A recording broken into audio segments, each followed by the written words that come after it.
Oh, awesome. So welcome everyone and welcome to today's event. Remember to put your name in the chat and tell us what community you're managing or building. We're just going to get started now. So I'm Michelle. I'm the Global Community Lead at Finimize, and I look after our 1 million global community of retail investors. It's getting pretty big. I'm also 1/3 of the CMX London team here. I'm also here with Serena and Lauren, so make sure you say hi to them in the chat. They'll also be probably piping up during the event. Cool, so today I'll be interviewing our very special guest, Lindsay Howard. She is the head of community at Foundation App, which is a platform to discover and invest in digital art. It's also a creative playground for artists, creators, and collectors to experience the new creative economy. I hope I described it well enough. And next slide, please, Serena. Cool. Yeah, before we get started, oh, sorry, the slide before. Before we get started, for anyone who's new today, CMX is the premium community for community managers. There are about 60 CMX Connect chapters around the world. And as CMX chapter leaders, we volunteer and we run industry events each month to help community professionals learn and connect together. It's a lot of fun. We run our CMX London events on every last Thursday of each month.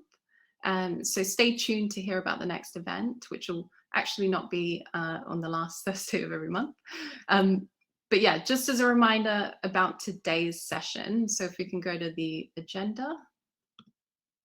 Awesome. Yeah, today's session, we'll keep it short and sweet with a 20-minute discussion followed by 20 minutes of audience Q&A. Just remember to ask your questions in the Q&A box so we can get to them at the end. And that brings us to today. So next slide. Yeah, I'm excited to be here today talking about NFTs, the creator economy, and community building with our guest speaker, Lindsay Howard. If you don't know Lindsay, she is the head of community at Foundation. And in her role, she has secured and produced some of the highest value NFTs of all time, including the famous Nyan Cat, which I think we've all heard of. Lindsay has spent the last decade leading community building, brand development, and strategic marketing at tech platforms like Kickstarter and New Hive.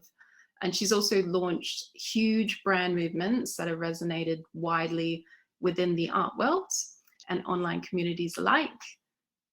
But, you know, there's a lot more that I can say about Lindsay. I don't want to share any spoilers before we get to the actual discussion. So Lindsay, it's really great to have you here. How are you? Doing good. Thanks for having me here, Michelle. Cool. It's very awesome to be speaking with you. I know there's a lot of buzz, there's a lot of interest in NFTs right now. And so yeah, very excited to have this conversation. Cool. So before we get into NFTs and your work with Foundation, could you just share a little bit more about, you know, what motivated you to start working in community today? Sure. I was always an internet nerd. Since I was very young, I just loved spending time online talking to people. And so it became very natural for me to start to appreciate art on the internet. So about 12 years ago, I started writing about net art and tracking some of the developments that were happening on Tumblr and other sites, working with Rhizome as well, to see how artists were intervening into social spaces online and revealing different aspects of the community and also the technology. So from there, I started writing a lot about these artistic interventions into community and trying to understand more about it, because I've always found that internet is kind of a microcosm of the rest of the world. So it became very easy to kind of like track trends and ideas, and anything that was happening online happened before it would come to the art world, for example. So that's what I've always been really interested in. And as part of that too, helping artists in that space develop value and monetization around their work so that they can be supported. Amazing, thank you. And so I guess a lot of people are also really interested in NFTs. So to maybe kind of set the scene, are you able to kind of briefly explain what NFTs are for anyone, and just kind of make sure we're keeping the jargon to a minimum? Yeah, so non-fungible token, it's an NFT. And it's a one-of-a-kind token that represents an artwork or an asset. That's the definition. Yeah.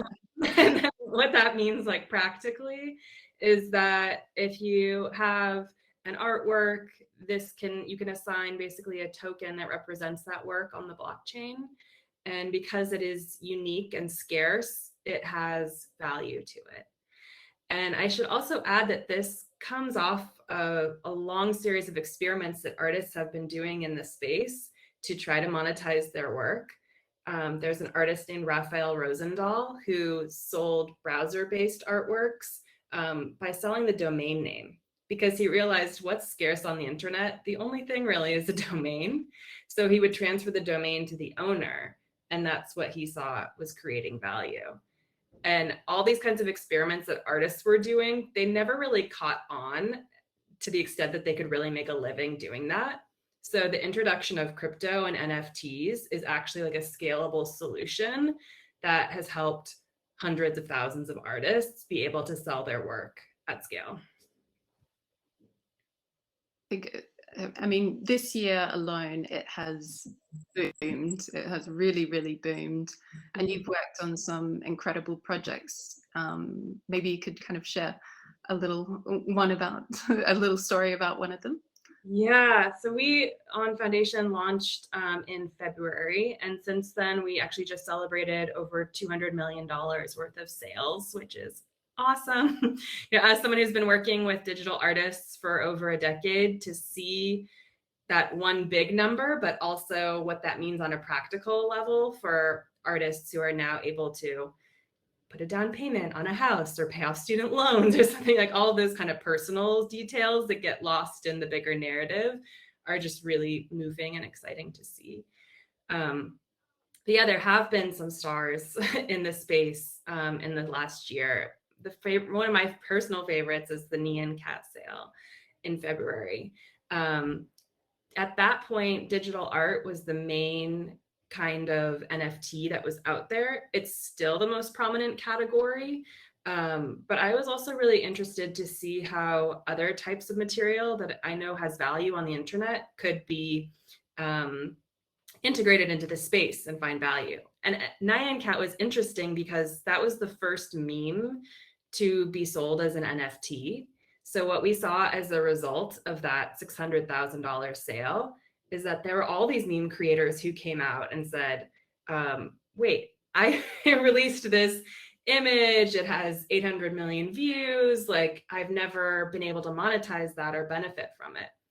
Especially the creators who had memes that were of their faces. Having conversations with a lot of them, they had a pretty traumatizing experience being so known on the internet for being X meme, and they felt like their identity had kind of been taken away from them.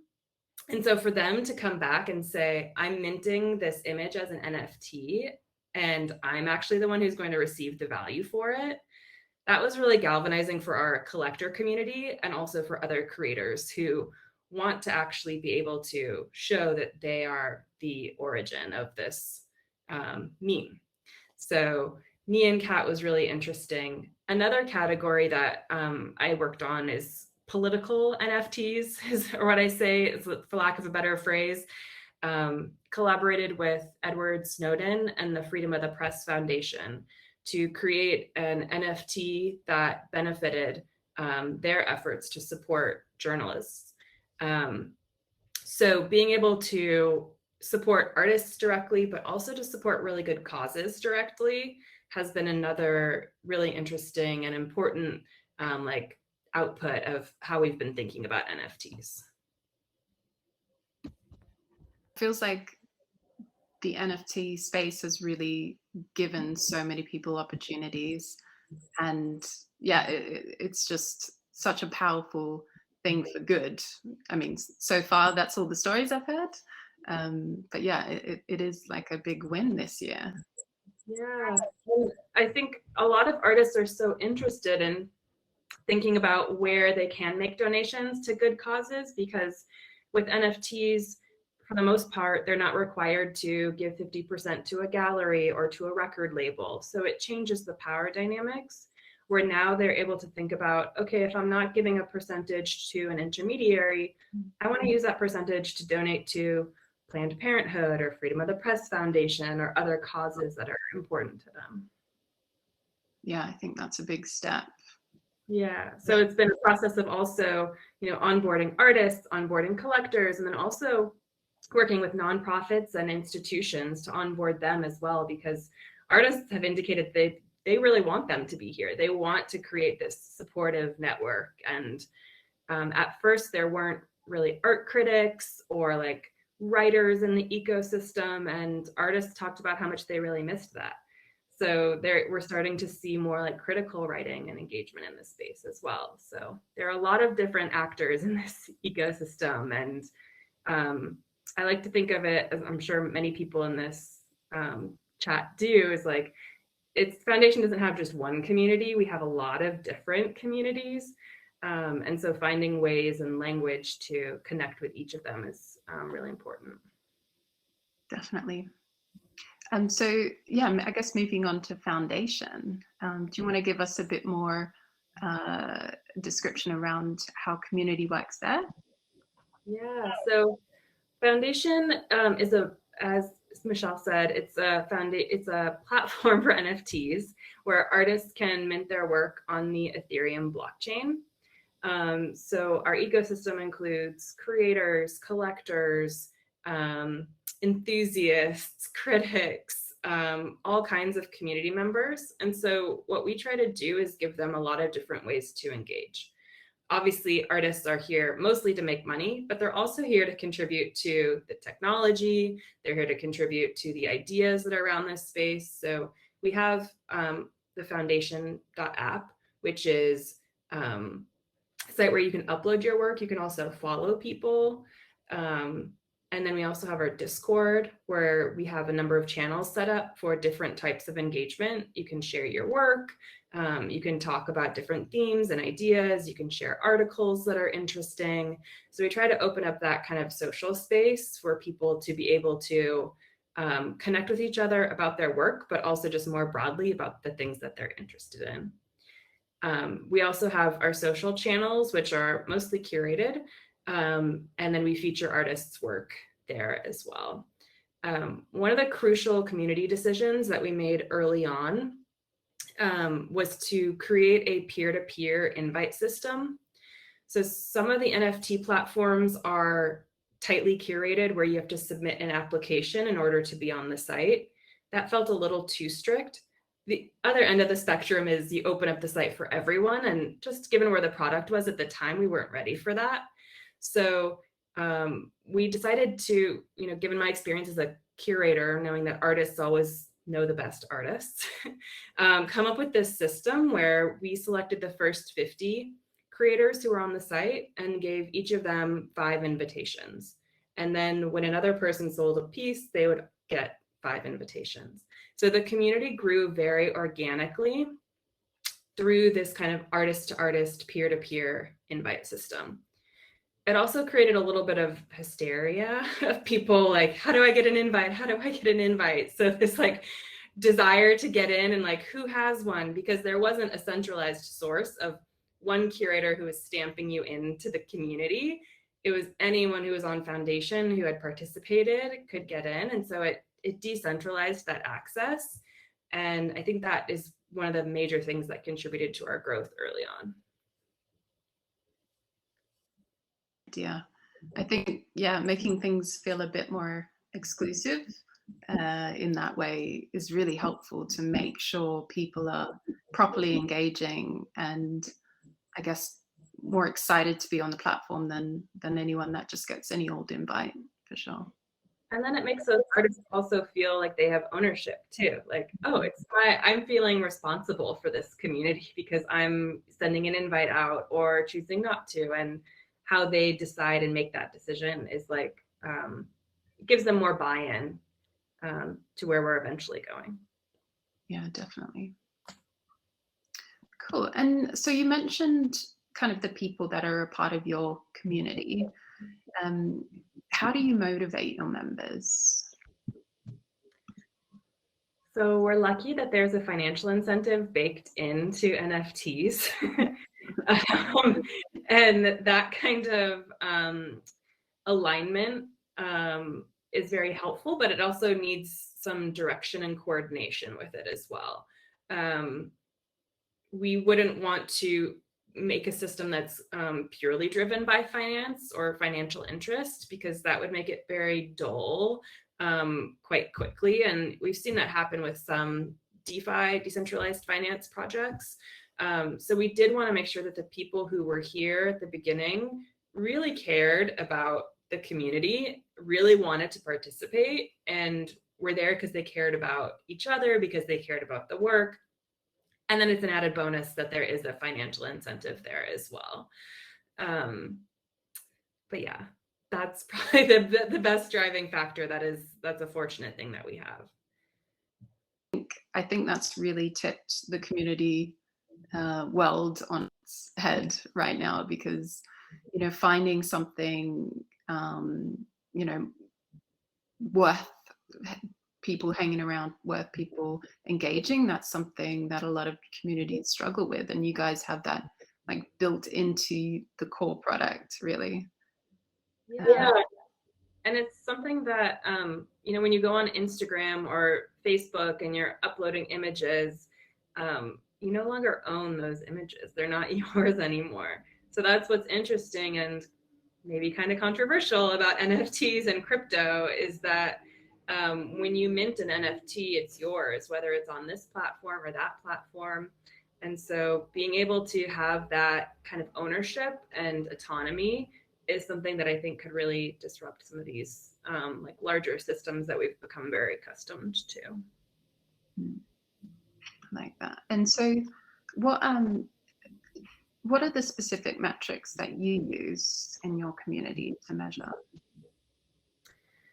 Oh man, so we just instituted an OKR system at Foundation. Like I said, we just launched in February, so the first few months were just like a little bit fly by the seat of your pants, like let's figure this out. And now that we're further into it and we're building out the team, we are establishing some OKRs where we look at things like we're looking at expansion, but expansion with substance.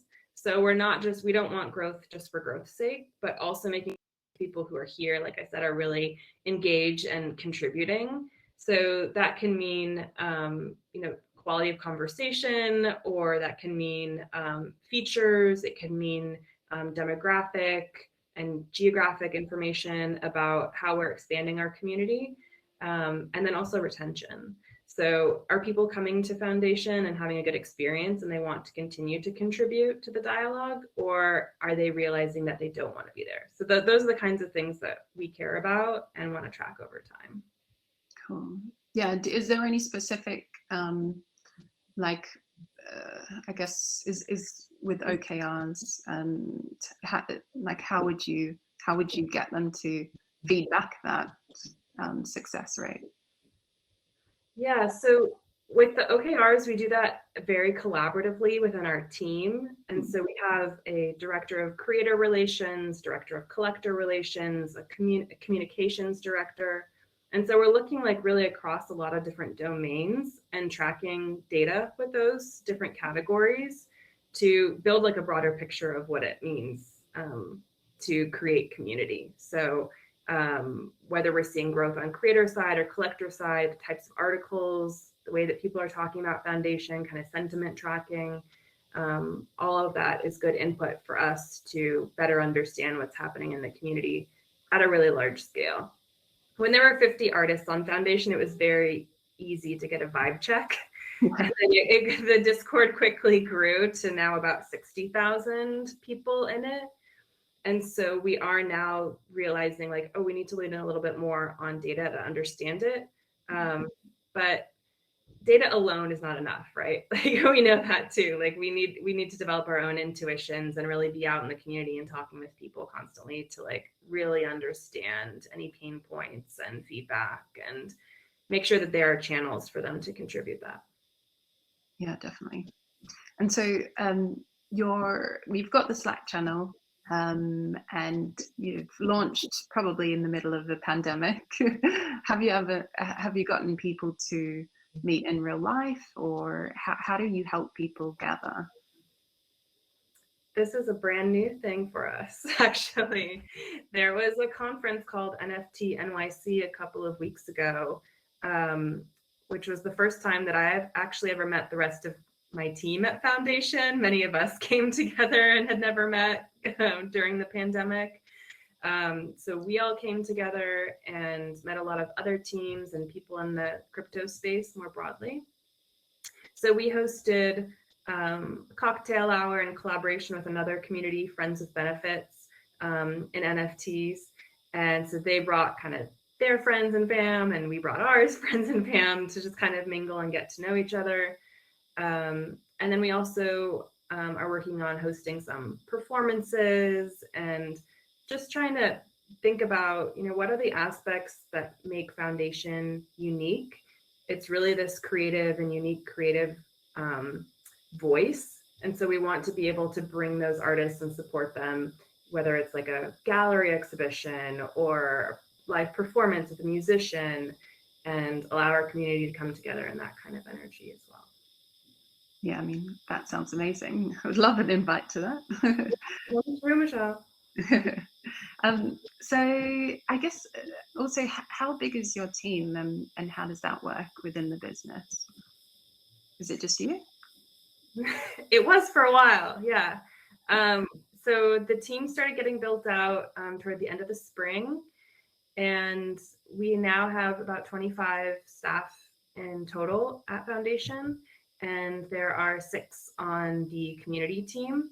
And within that, we are basically like mostly external facing, so content and brand, creators and collectors, communications, and some community support as well. And so we're really in the process of like building and growing the team. And it's been interesting to see community leaders from the Web 2 space, like Kickstarter or Facebook or Twitter, really be so curious about Web 3 and wanting to get involved. And there kind of is a playbook that some of us know from these platforms. And then in Web 3, it kind of applies, but there's also so much to learn. Every day you wake up, there's something different in crypto. So it's been a really cool thought partnership with everyone on the team to be able to, dig in and bring all of our previous expertise, but also realize, hey, this is a totally new category, and we need to be developing things pretty fresh all the time, and it keeps it interesting. Yeah, I think sounds like it's good. You're building up your support network, so and you need a lot of people in a community team to be able to take care of a massive community you're building.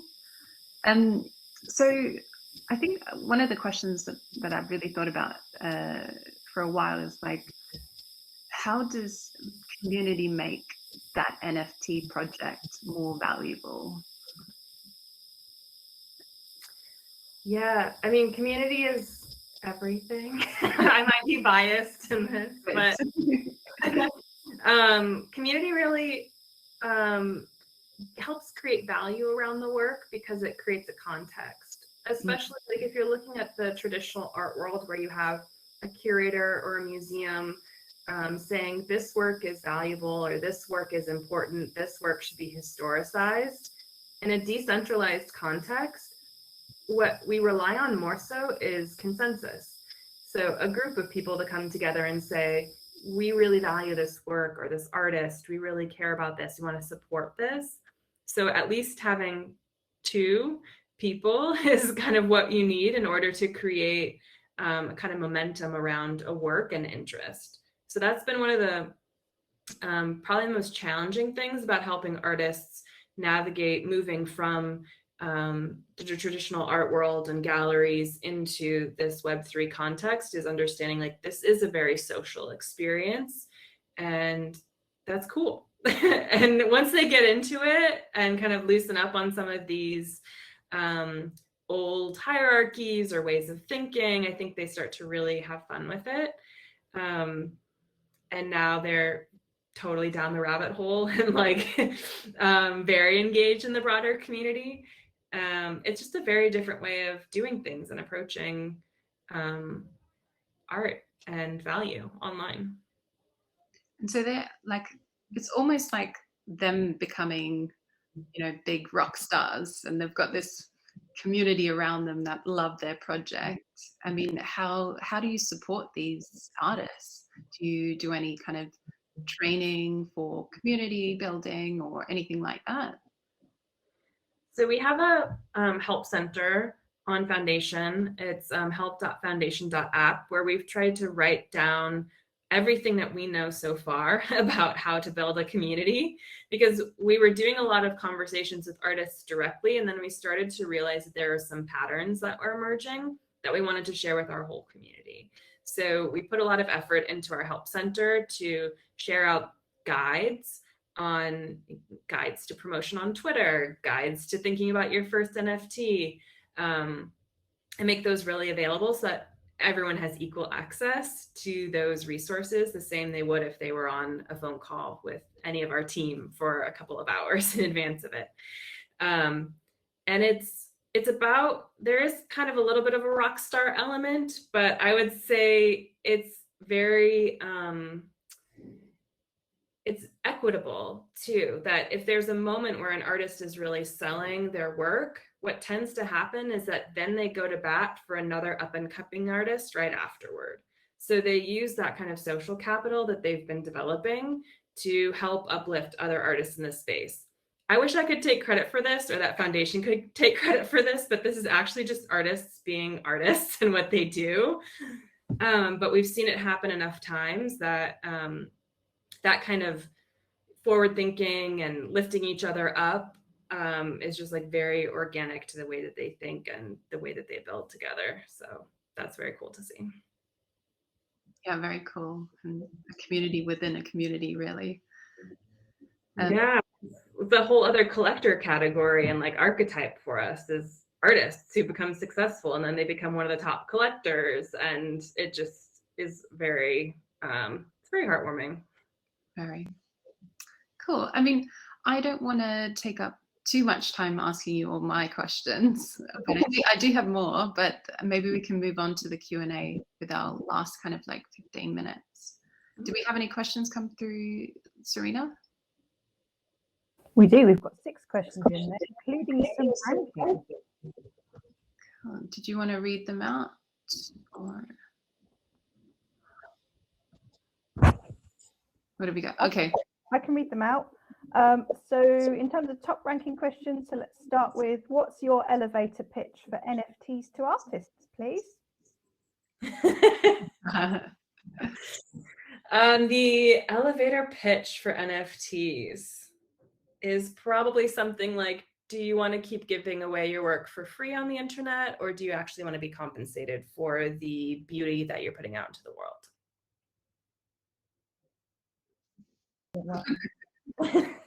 Thank you. We'll start with the next one. Is how would you describe the value beyond owning an NFT artwork from a customer perspective? So what's the extra value from an in real life artwork, if you will?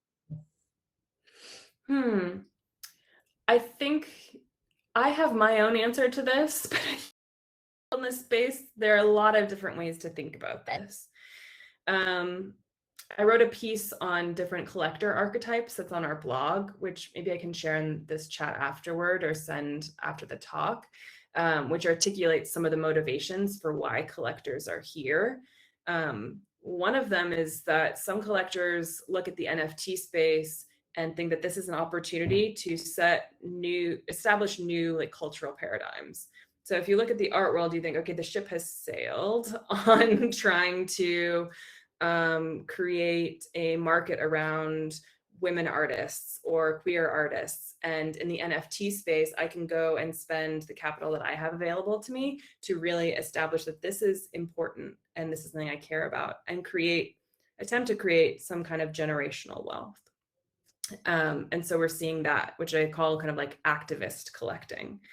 There are other collectors who like to show off their taste and be able to, especially during the pandemic when no one could go out, being able to show off your collection online to all of your followers is really convenient and easy. A friend of mine who has a 10-year-old daughter, the daughter came up to him recently and said, "Why is all of our artwork in our house and not on the internet? No one can see it." And I was like, okay, so that's it basically. You want to be able, that's what you want to be able to show off your work where you spend your time, and a lot of us spend a lot of our time online. Great, thank you. The next one, I think is, the person said they think it's a naive question. I think it's a great question. So what's the link between the foundation as an NFT marketplace and the community? So we understand the community is a supply-wide size with the NFT artists providing their art to you, but what's the demand side like? What's that dynamic looking like? So on the collector side, right? Yeah, so it's kind of like that link between the marketplace and the community. What's that working at in terms of the value for the artists and also for the collectors? What's that looking like? I mean, I think that's such a complex question. It's definitely not a naive one. But I think that's something that we kind of figured out at the beginning, is that there were a lot of artists and there were a lot of collectors, but the collectors don't have to reveal who they are. Many of them are anonymous. And so part of building out the community team was to hire a director of collector relations to start to develop relationships in the space and understand kind of how money was moving. And so that's Kit Janae, and her role is really about understanding the collector psychology and what they're interested in, and helping us kind of like unpack the more mysterious group in our community and be a support for them. I think that's really helped us stand out in the broader NFT space, because we're able to directly get a lot of feedback from collectors about the kinds of features or tools that they're looking for and they want, and be able to incorporate that back in the product. Yeah, that's really valuable. Thank you. Just to see that kind of bigger perspective, I think that's really helped. Yeah. Got another question about how do you work with art galleries and art museums? What's that looking like at the moment? Yeah, so there are some art galleries and museums and institutions and nonprofits who are just diving in headfirst into NFTs. I would say most of them at this point are doing more like experimental one-off projects. So maybe they have like an annual gala that they're doing as a fundraiser, and they're plugging in an NFT sale as part of that to create some momentum and have some fun with it. We're also seeing an institution like Rhizome, which is affiliated with the New Museum on the Lower East Side in Manhattan. They received a donation from an artist. Prior to his sale, he committed to giving 50% to Rhizome, and the piece sold for $1 million.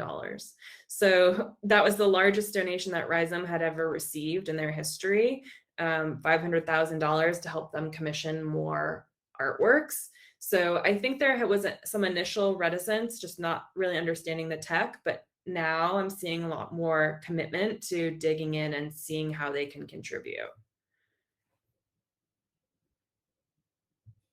Helpful. I think they're seeing that connection in, you know, the people who are selling art and engaging with art in a physical space, and seeing potentially the opportunities in Web3. We've got a question here which is about you know, the concept of NFT at its core being, you know, there's good intentions there, it's laudable, but there's a trust and safety question around how are we protecting individuals who are investing their money for maybe for financial speculation. They might get caught up in a lot of wild behavior? What kind of risks? So what kind of trust and safety elements are organizations like Foundation thinking about at the moment? That's a great question, and also something that we quickly realized when we launched as well. So we have a trust and safety team at Foundation now who there's a feature on all of the pages where you can report an artwork. And so the trust and safety team reviews all of those reports and either mediates between two different parties or escalates to our legal team and does what they need to do. So in that sense, it's probably pretty traditional, similar to any like Web 2 trust and safety team. But I will say that technology doesn't change like human core behavior. And I would never want to say like, oh, Web3 solves the problem of scams on the internet. It didn't. That still exists because people are still people. But we are developing systems to be able to understand this better. And with the transparency of the blockchain, while you can still be anonymous, tracking funds and the way that they move is actually much easier than it's ever been before. So this is all part of like an evolving conversation, but we are building out our team, and I think that there is a space for really strong leadership when it comes to trust and safety in the Web3 space, and a really strong voice to come through with a perspective on it. That's great, thank you. A couple more. I'm just trying to make sure everybody who's asked a question gets them, and then they'll come back to the people who asked loads of questions. I love the fact we've got multiple question askers. So we've got one about, I think this is more about tech stack. So can you talk about how you selected a platform and messaging channels? What was that process like for you? So Discord is very common in Web3. The engineers on our team had a very strong perspective on that from early on. They're like, you won't be taken seriously in crypto if you don't have a Discord. So we pulled up our sleeves and we're like, all right, let's do this. And organized all these different categories and sections to kind of get that set up and bring people in. And then it just, blossomed very naturally. Twitter also is really important in crypto to the extent that it's called CT, crypto Twitter. So we invested a lot of time there.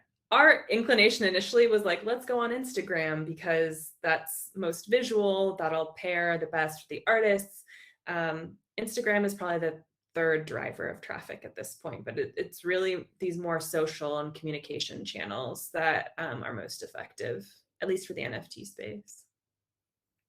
That's really interesting. Yeah, I've seen a lot of talk on Twitter about crypto, so it's really interesting that you mentioned that. Yeah, well, sounds like we're going to be looking out for that later. So yeah, we've got one question that's come in a little bit later that's been upvoted. So and this is more about community careers.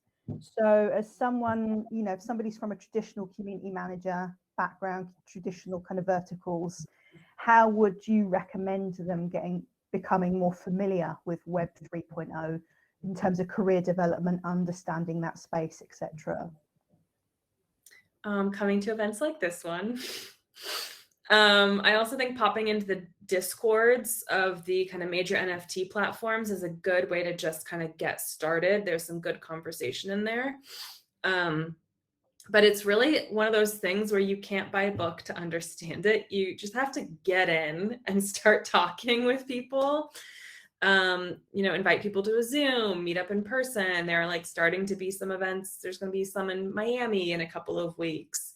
And then you'll start to understand a little bit more about the kind of major and most visible projects, but also the interesting DAOs and campaigns that are popping up in different corners before they even become kind of more mainstream. Twitter is, for better or worse, y'all, Twitter is the place to start. And then I would say the Discords as well. Any like favorite people you follow on Twitter? Oh my gosh, so many. So I feel like we need a follow-up reading list or something to this. But yeah, MP, the real MVP, Maria Paula Fernandez. She runs JPEG Project. She's one of my favorites. Trevor McFedries. He's the founder of Bread and Friends with Benefits. He has some really interesting takes on this. Those are just off the top of my head, but I'm always retweeting people as well. So you can follow me. I'll drop your Twitter here as well, so people can see who you retweet. Great, thank you. I don't know if we have time just to squeeze one more question in before we do our outro, because I'm looking at the time and I'm conscious. We'll squeeze one more in. I think we covered what the NFTs mean for the physical art world when we were talking earlier about the relationship with existing kind of art, kind of like communities that are already out there. So there was a question around your community guidelines. It's another kind of trust and safety type question. If a collector's sharing a work that they've won at an auction, they're sharing it in a hateful or cruel or intolerant context, what would be the repercussions for that kind of behavior? That's a great question. And that is a violation, not just of the community guidelines, but also our terms of service. So I can't speak to what that would be exactly given like any specific situation, but more broadly, what it says in our terms of service is that could mean that collector wouldn't be able to participate anymore on Foundation. And so they would be potentially, as one recourse, banned, basically. No, I 100% agree, and I think having a sense that there's a robust reporting structure right through to potentially saying to somebody, no, this community is not for you. That sounds really reassuring. Thank you, Lindsay. And there is a whole process for like escalation, even within our team, from like trust and safety all the way up to the CEO on all these decisions. And I think we all know here that trust and safety is, as much as you do have these guidelines and rules, there's so much to unpack and a lot of nuance. So I don't want to give any like broad strokes kind of solutions here. They are like addressed like on a case-by-case basis too. Great. Lovely, thank you. I felt like like Christian Amanpour there for a minute. Brilliant. I already added you on Twitter. Take a note. Wonderful. Cool. So, I mean, we're at the end. I think the last thing to do is share kind of what we are doing next month, which is, oh, do you have the slide up, Sarita? Maybe we can quickly show this before thanking Lindsay for her time. Yeah, so anyone who is in London, sorry guys, we're going to do a real in-person meetup next month. We're all meeting in central London for some drinks. So a little bit low-key compared to what we do in our virtual events. And so, yeah, hopefully you guys can make it next month. And yeah, that's it from us today. I just wanted to say a huge thank you to Lindsay for chatting to everyone who joined. And yeah, this is going to be made available on CMX YouTube after. So if you didn't take notes, you can watch it back again and make sure you you take notes the second time. But yeah, thank you so much, Lindsay. Thank you. It's really nice and great questions from the audience. Cool. All right. Have a wonderful evening or day wherever you guys are from. And yeah, we'll catch you at the next event. Thank you so much. Thanks, everyone. Take care. Bye.